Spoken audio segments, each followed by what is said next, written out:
السلام علیکم دوستوں، آج ہم آپ کو 26 جنوری کے موقع پر جوردار بھاشن سنواتے ہیں مولانا عتیق رضا شاہدی صاحب سے۔ تو آئیے سنتے ہیں مولانا عتیق رضا صاحب کو۔ اس سے پہلے اگر آپ نے ہمارا یوٹیوب چینل سبسکرائب نہیں کیا ہو تو چینل کو سبسکرائب کریں۔ قصبہ دیرونیا وارڈ نمبر 6 میں ہی 26 جنوری نہیں منا رہے بلکہ سارے ہندوستان میں گنتنتر دیوس منایا جا رہا ہے۔ اور یہ گنتنتر دیوس، اس کی حقیقت کیا ہے، کیوں منایا جاتا ہے یہ گنتنتر دیوس، یہ سب کو جاننا ضروری اور لازمی ہے۔ من کے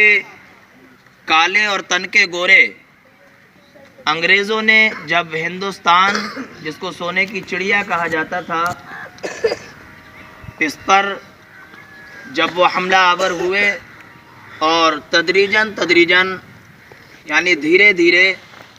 ہمارے وطن عزیز ملک ہندوستان پر قابض ہو گئے اور سارے ہندوستان پر ان تن کے گورے اور من کے کالے انگریزوں نے اپنے احکام نافذ کر دیے۔ لیکن اسی وقت مفکرین تفکر کیا کرتے تھے کہ کاش ہمارا ملک ہندوستان یہ پھر سے ویسا ہی آزاد ہو جائے، پھر سے گنگا جمنی تہذیب لوٹ کر آ جائے، اور یہ تمنا کیا کرتے تھے کہ کاش ہندوستان میں ہر مذہب کے لوگ اپنے اپنے وچار دھارا کے ساتھ میں یہاں زندگی بسر کر سکیں۔ لہذا ان انگریزوں کو مات دینے کے لیے اور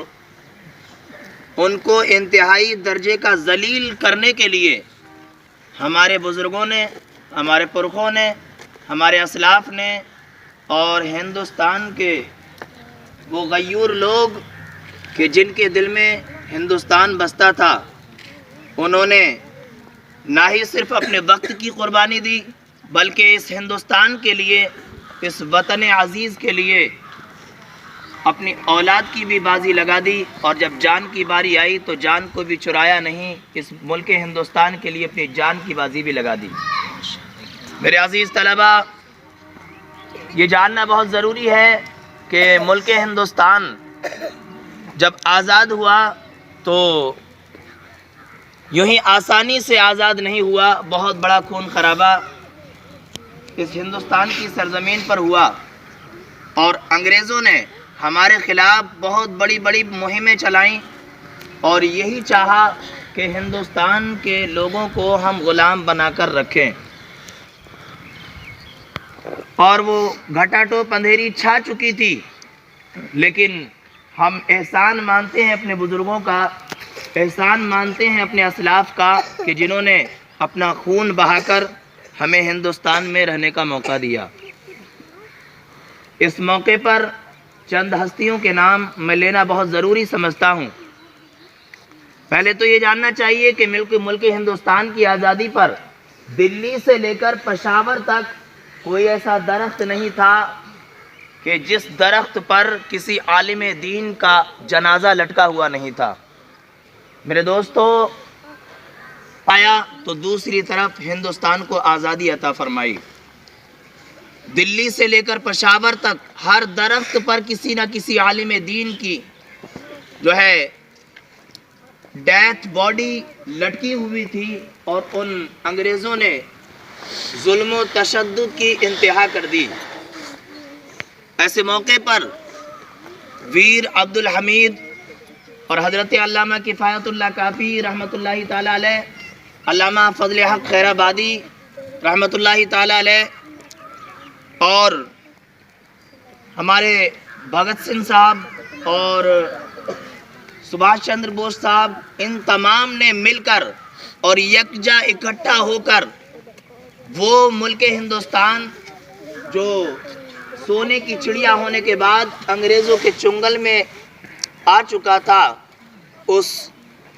انگریز کے چنگل سے آزادی دلا کر اسے پھر سے سونے کی چڑیا بنایا۔ گنتنتر دیوس آج ہم جو منا رہے ہیں، یہ کیوں منایا جاتا ہے اور اس کی استھاپنا کب ہوئی، اس کی بنیاد کب رکھی گئی؟ سن 1947 میں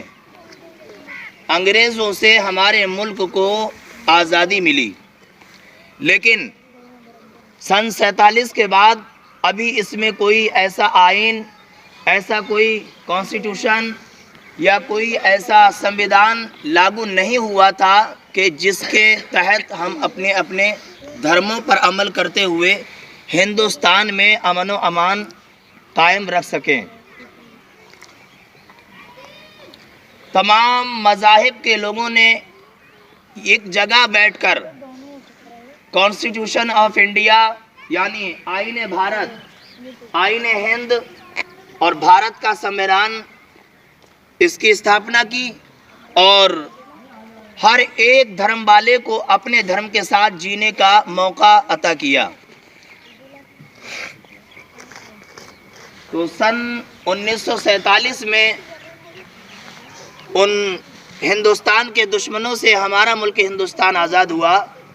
اور سن 1949 میں کانسٹیٹیوشن آف انڈیا مکمل طور سے تیار ہو چکا تھا، لیکن ابھی اس کو نافذ نہیں کیا گیا تھا۔ سن 1950 میں 26 جنوری کو کانسٹیٹیوشن آف انڈیا یعنی آئین ہند، بھارت کا سنویدھان ہمارے بھارت میں لاگو ہوا اور ساری دنیا کو ہمارے وطن عزیز نے یہ بتا دیا کہ ہندوستان ہی وہ واحد ملک ہے، ہندوستان ہی ایک ایسی کنٹری ہے جہاں پر ہندو، مسلم، سکھ، عیسائی سب کاندھا ملا کر چلتے ہیں اور سب ایک مل کر ایک ہو کر اپنے ملک کی حفاظت کرتے ہیں، اپنے ملک کی رکشا کرتے ہیں۔ میرے عزیز طلبہ، آج بھی ہر ہندوستانی کے دل میں جو دھڑکن ہے وہ ہندوستان کی ہے۔ ہندوستانی کچھ بھی برداشت کر سکتا ہے، لیکن ہندوستان کی مخالفت کسی بھی قیمت برداشت نہیں کر سکتا۔ اور یہی درس دیا جاتا ہے ہمارے مدرسوں میں، یہی درس دیا جاتا ہے ہماری مسجدوں میں، یہی درس دیا جاتا ہے ہمارے اسکولوں میں کہ پڑھائی لکھائی اور ایجوکیشن، شکشا کا مطلب یہ ہے ہندوستان کی حفاظت۔ بعض لوگ کہتے ہیں کہ ہندوستان کو کئی بھاگوں میں بانٹا گیا ہے، یہ ان کی غلط فہمی ہے۔ ہندوستان کو کسی بھاگ میں نہیں بانٹا گیا ہے، ہندوستان کل بھی ایک تھا، ہندوستان آج بھی ایک ہے اور ایک ہی رہے گا۔ مخالف طاقتوں نے بہت کوشش کی کہ ہندوستان کو بانٹ دیا جائے اور آج بھی سازشیں رچی جا رہی ہیں، لیکن ہندوستان اللہ تعالیٰ نے چاہا تو یوں ہی اس ہندوستان کو اللہ تبارک و تعالیٰ سلامت رکھے گا۔ آمین۔ ہم یوم آزادی منا رہے ہیں، یوم جمہوریہ منا رہے ہیں۔ میں بڑے افسوس کے ساتھ یہ آخری بات آپ کو بتانا چاہتا ہوں کہ ہم یوم جمہوریہ منا رہے ہیں، یوم آزادی منا رہے ہیں، تو آج اگر کچھ پہلوؤں پر نظر ڈالی جائے تو ہمیں پھر آزادی کی ضرورت ہے۔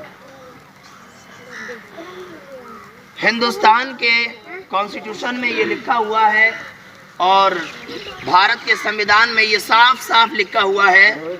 کہ ہر دھرم والا اپنے دھرم کے ساتھ جو اس کے دھرم کے احکام ہیں اس کے ساتھ اپنی زندگی بسر کر سکتا ہے۔ مسلمان ہے تو مسجد میں نماز پڑھے، اذان پڑھے، اگر ہندو ہے تو مندروں میں جائے، پوجا کرے۔ دوسرے مذاہب والے اپنے اپنے اعتبار سے پوجا کر سکتے ہیں، عبادت کر سکتے ہیں، لیکن آج اگر ہمارے اوپر کوئی پابندی لگاتا ہے تو ہم سمجھ جاتے ہیں کہ یہ کوئی اور انسان نہیں، یہ بھارت کے سنویدھان سے بغاوت کرنے والا ہے۔ اب اس کو خود سوچنا چاہیے کہ وہ کون ہے جو بھارت کے سنویدھان کی دھجیاں اڑا رہا ہے۔ کیوں مسلمانوں پر الزام جھوٹا دیا جاتا ہے کہ مسلمان بھارت کے سنویدھان کا مخالف ہے؟ مسلمان کل بھی بھارت کے سنویدھان کو اپنی سر آنکھوں پر رکھتا تھا، آج بھی رکھتا ہے اور رکھتا رہے گا، اس لیے کہ ڈاکٹر بھیم راؤ امبیڈکر صاحب نے سنویدھان جو لکھا ہے، سنویدھان جو بنایا ہے، اس میں بالکل بھی دو کانی آنکھوں سے نہیں دیکھا ہے، بلکہ ہر ایک کو اچھی نظر سے دیکھا ہے۔ تو میرا کہنے کا مطلب یہی ہے کہ پیارے بچوں، عزیز طلباء اور طالبات، اپنے ہندوستان کے لیے، اپنے ملک کے لیے ہر وقت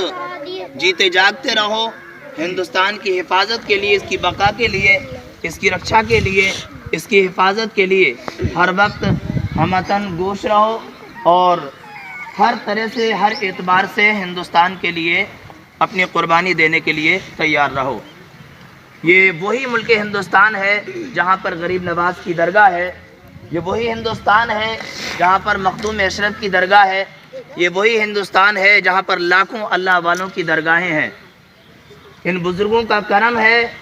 اور ان کا کرم رہے گا انشاءاللہ۔ مسلمان ہندوستان میں کل بھی زندہ تھا، آج بھی ہے اور انشاءاللہ تا قیام قیامت رہے گا انشاءاللہ تبارک و تعالی۔